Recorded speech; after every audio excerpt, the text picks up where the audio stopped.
welcome back everybody. On today's episode on Two Dads One Channel, we're going to be going over how to freeze dry some meat. So here we have some chicken breast and some pork chops. I'm going to barbecue these guys up. This is extra lean pork, so I trimmed all the fat off it.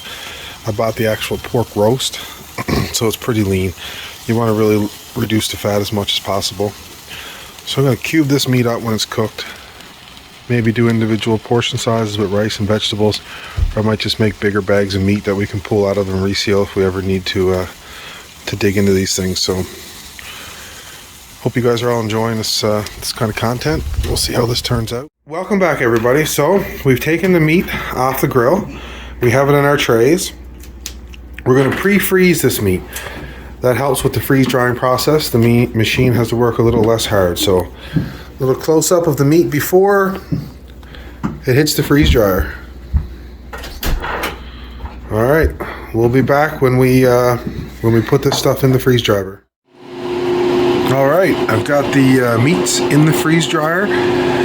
So I don't do anything special when I put the food in here. I just let the machine do a full cycle.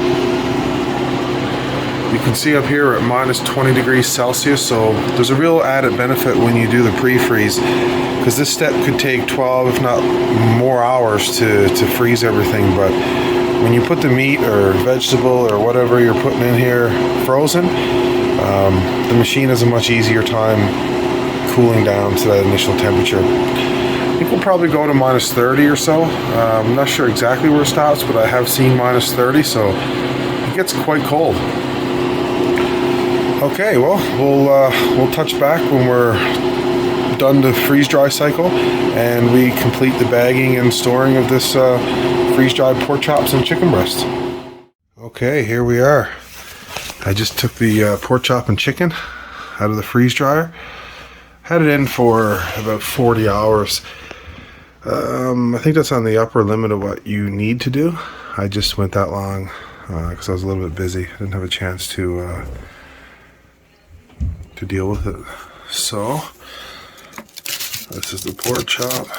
Kind of hear it, completely dry. 25 to 35 years. A little bit of water, reconstitute it, and you got pork chop. All right, I'm gonna bag this up. All right, here we go. Gonna get bagging. Not really too sure on how much I'm gonna put in there. I'm just gonna kind of gauge it to make like a meal for 4 people type of thing. Maybe 5. We have a family of 5, but 1 person is still a baby. But when we need this, we should probably gonna want her share. So I'm gonna do it in portions of 5.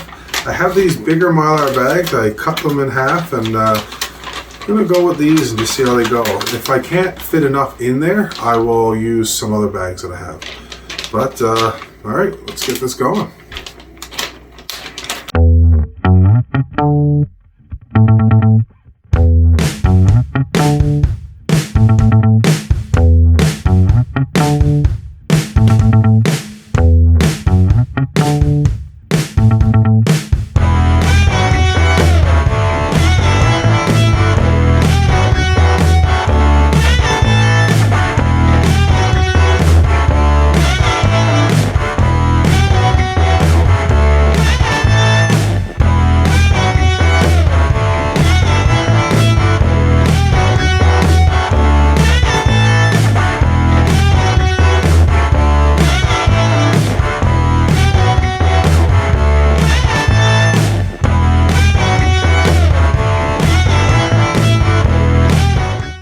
Hey, okay, we are done. So that wasn't too bad. It took about 10 minutes or so. So what we've completed here today, start to finish on this video, is the barbecuing of some pork chops and chicken breast. I went with extra lean, removed as much fat as I could. I did nothing special with the machine. I just set the settings to what it comes pre-set at, essentially, and let it run a cycle. I did add extra dry time. You just get a drier product, so you know it's safer if you go past the recommended dry time, just because I was busy and I didn't have an opportunity to get time to do this. So hope everybody enjoyed this content. As you can see, freeze drying is a very good way to prolong food storage and save money. The amount of beef or pork and chicken that I've freeze dried here today probably cost $3-4 in electricity, and the price of the meat, you know, you're looking at maybe $1 a bag for these mylar bags. If I was to buy this from a freeze dried company, it would be I'd say 10 times as expensive. So if you plan on buying a bunch of freeze dried food, maybe it would be a better idea to purchase the Harvestright freeze dryer and do it yourself. A little bit more work, you save a ton of money, and you get a higher quality at the end. If anybody has any questions on the process, the equipment, the experience, anything at all, by all means, put them in the comments. We will answer you. If you made it this far, like, subscribe. Have a fantastic day. Thank you very much.